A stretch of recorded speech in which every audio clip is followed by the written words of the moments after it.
Hi అండి. Telangana special అయిన సర్వపిండి ఎలా చేసుకోవాలో ఈరోజు మనం ఈ వీడియోలో చూద్దాం. కొత్తిమీర, ఉల్లాకు, ఎల్లిగడ్డ, సొరకాయ వేసుకుంటే మెత్తగా టేస్టీగా వస్తుందండి. పచ్చిమిర్చి, శనగపప్పును నానబెట్టుకోవాలి. వీటన్నిటిని చిన్న చిన్నగా తురుముకొని సొరకాయని పీల్ ఆఫ్ చేసి దాన్ని మనం గ్రేట్ చేసేసి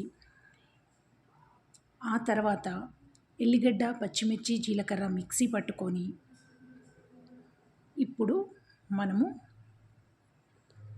ఇంకొకసారి ఇంగ్రీడియంట్స్ అన్నీ చూడండి. నువ్వులు, ఇప్పుడు మనం బియ్యం పిండిని నేనైతే 3 కప్స్ తీసుకున్నానండి. యాక్చువల్లీ 3 కప్స్కి మినిమం 2 కప్స్ ఆఫ్ సొరకాయ మనము గ్రేట్ చేసింది ఉండాలి.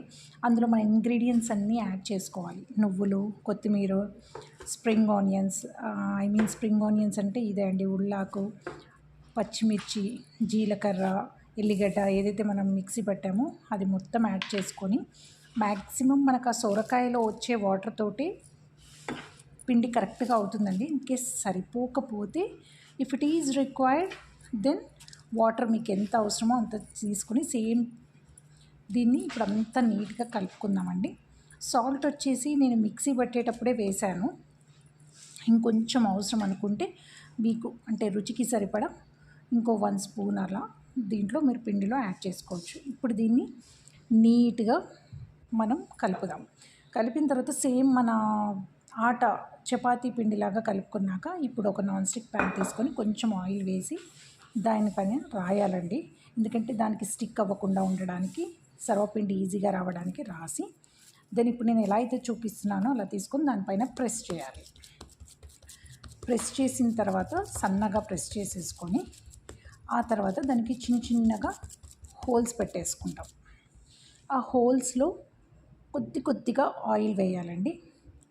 కొద్దిగా ఆయిల్ వేయాలి. కొందరు ఏంటంటే ఇన్ కేస్ ఆఫ్ శనగపప్పే కాకుండా ఇఫ్ ఇట్ ఈజ్ రిక్వైర్డ్ మనకి ఇప్పుడు అనపకాయ సీజన్లో అనుముల్ని కూడా ఉడకబెట్టి దీంట్లో వేసుకోవచ్చు. అలా కూడా టేస్ట్ చాలా బాగుంటుందండి. అండ్ ఇప్పుడు దాన్ని మీడియం ఫ్లేమ్లో స్టవ్ పైన పెట్టి